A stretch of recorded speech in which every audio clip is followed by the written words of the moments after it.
Hi friends, welcome to Saritha's vlog. எல்லோரும் எப்படி இருக்கீங்க? நல்லா இருக்கீங்களா? தமிழும் சரஸ்வதியில் இன்றைக்கி என்ன நடந்துச்சுன்னா, இன்றைக்கி கொஞ்சம் சந்தோஷமாக தான் இருக்குது.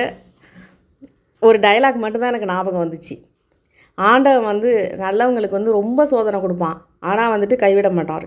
ஆனால் கெட்டவங்களுக்கு அள்ளி அள்ளி கொடுப்பாரு, ஆனால் கைவிட்டுருவார் கடைசி நேரத்தில். அப்படிங்கிற ஒரு டயலாக் மட்டும்தான் எனக்கு ஞாபகம் வந்துச்சு. இப்போ அர்ஜுன் முகத்துலேயும் நம்ம தண்டசோறு மாமா முகத்துலேயும் நல்லா கறியை குழப்பி மூஞ்சில் நல்லா தடவி விட்டார் நம்ம தமிழ். எவ்வளோ வேலை பார்த்துட்டு வெளியில் உட்காந்துக்கிட்டு நக்கலாக சிரிப்பு வேறு. என்னங்க அடுத்தவங்களா? மச்சானோட பொண்டாட்டி உள்ளே இருக்காங்க. அட்லீஸ்ட்டு உனக்கு அவங்க அவங்க மேலே உனக்கு கோவமே இருக்கட்டும், நீ பழி வாங்கிறதுக்கே இருக்கட்டும், நீ அந்த இடத்துக்கு வராமல் இருந்தானாதும் நீ நல்லவன்.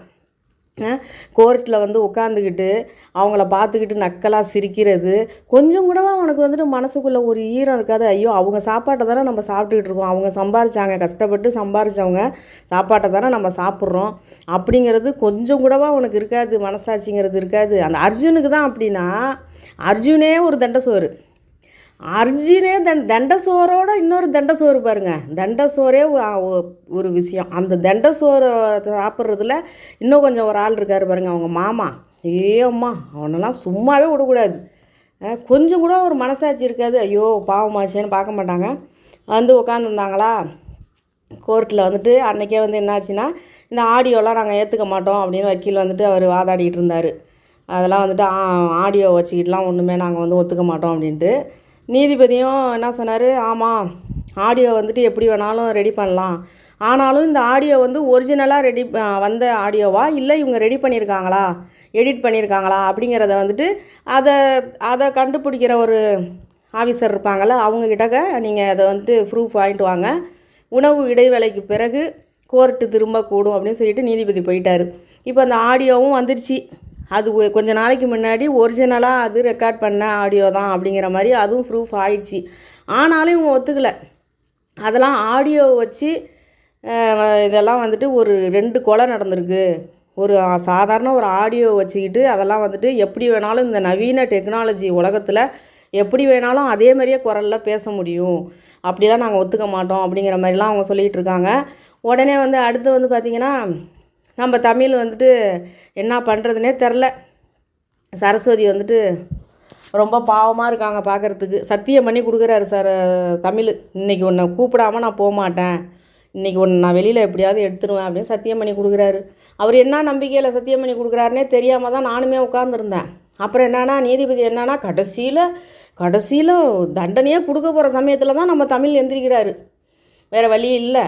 அப்புறமே என்னன்னாக்கா என்கிட்ட இன்னொரு ஆதாரம் இருக்குது அப்படின்ட்டு வராரு தமிழ்.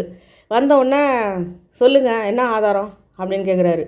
இதை மாதிரி ஆடியோ ரெக்கார்டையும் நீங்கள் எடுத்துக்கல, ஆனால் செத்து போனவங்களே அவங்கள யார் கொலை பண்ண வந்தாங்க அப்படிங்கிறத அவங்க சொல்லியிருக்காங்க, அவங்க வாயிலேருந்தே பேசியிருக்காங்க, அதனால் நீங்கள் நம்புவீங்களா அப்படின்னா, அது எப்படி உங்ககிட்ட என்ன ஆதாரம் அப்படின்னு கேட்குறாரு.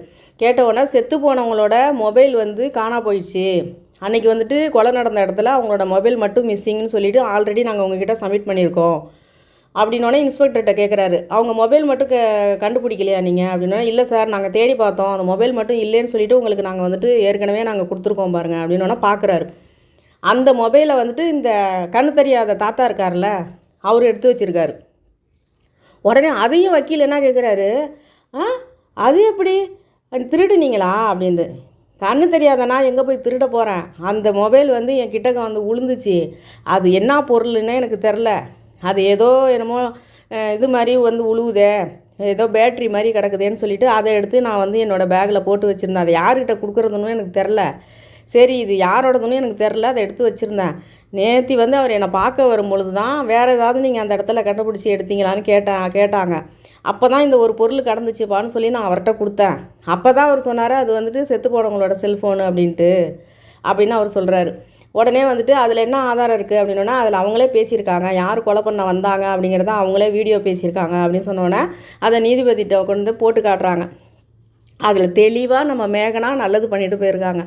தமிழுக்கு தெளிவாக பேசுகிறாங்க. அந்த காரில் வந்தாங்க தெரியுமா, அந்த காரில் விரட்டிட்டு வந்தப்போ அவங்க வீடியோ பேசியிருக்காங்க. இதை மாதிரி கழிவரதனும் மதனும் தான் என்னை இதை மாதிரி விரட்டிட்டு வராங்க கொலை பண்ணுறதுக்கு. இதுக்கப்புறம் நான் அவங்கள உயிரோட பார்ப்பனா என்னங்கிறதெல்லாம் எனக்கு தெரியாது. இந்த வீடியோவில் நான் இதை பேசிடுறேன். நீங்கள் வந்துட்டு கண்டிப்பாக நான் செத்து போயிட்டேன்னா, என்னை கொலை பண்ணிட்டாங்கன்னா கண்டிப்பாக இவங்க 2 பேரையும் சும்மா விடக்கூடாது. எங்கள் அங்கிள் கலிவர்தனும் அவரோட பையன் மதனும் தான் என்னை வந்து துரத்திக்கிட்டு வராங்க. அதனால் அவங்கள பற்றி உண்மை எல்லாத்தையும் நான் தெரிஞ்சுக்கிட்டேன். அதனால தான் என்னை வந்து கொலை பண்ண வராங்க. என் சொத்து எல்லாத்தையும் அவங்க எடுத்துக்கணும்னு ஆசைப்பட்டுக்கிட்டு கண்டிப்பாக அவங்க 2 பேருக்கும் நீங்கள் தண்டனை வாங்கி கொடுக்கணும். தமிழ் என்னை மன்னிச்சிருங்க, உங்களை நான் தப்பாக புரிஞ்சுக்கிட்டேன் அப்படிங்கிற மாதிரி சரஸ்வதி வந்துட்டு என்னை காப்பாற்றுறதுக்காக வராங்க.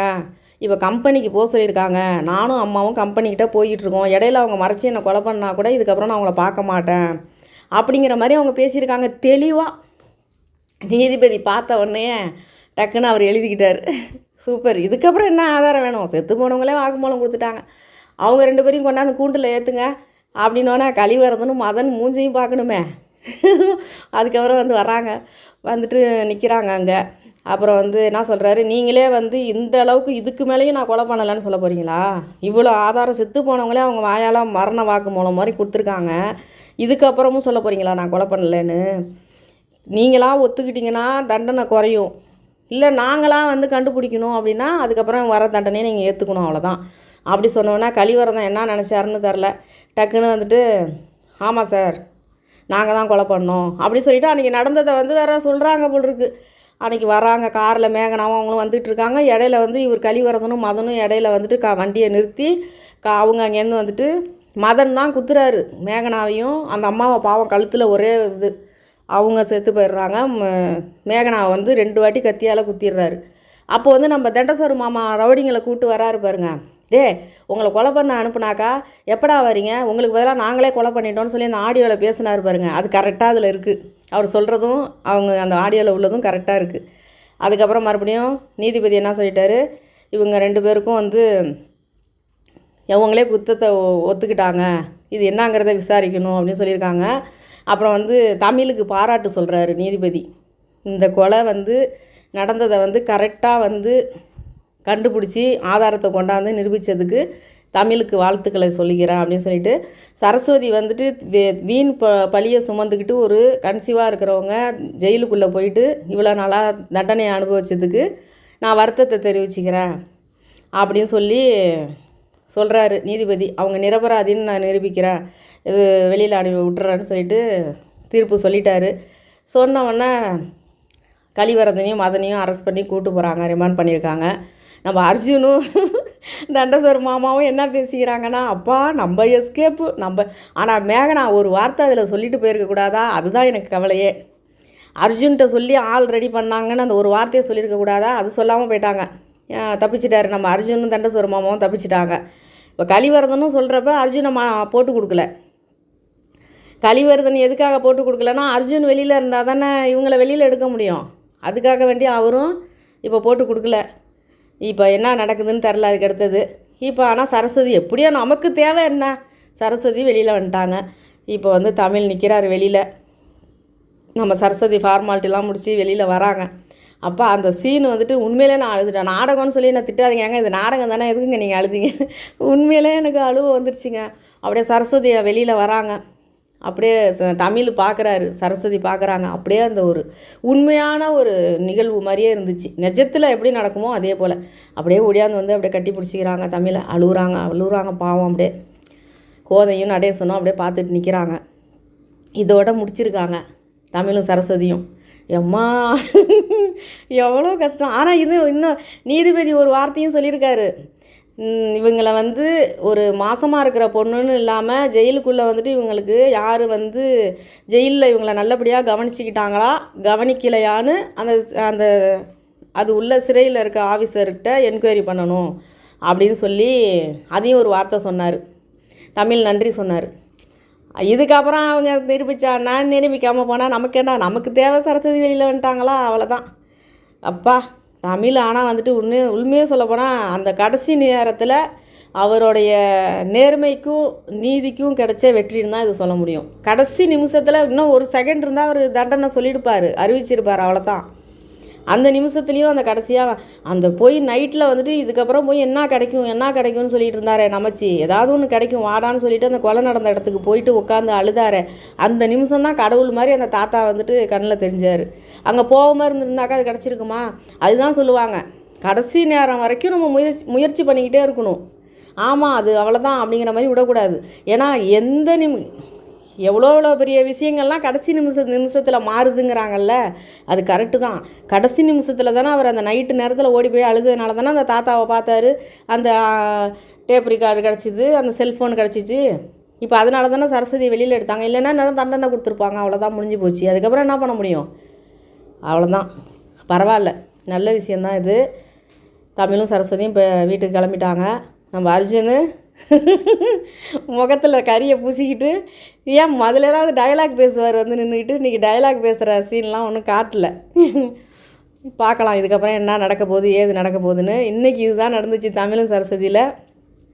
இந்த வீடியோ உங்களுக்கு பிடிச்சிருந்தா லைக் பண்ணுங்கள், ஷேர் பண்ணுங்கள், சப்ஸ்கிரைப் பண்ணுங்கள். நன்றிங்க.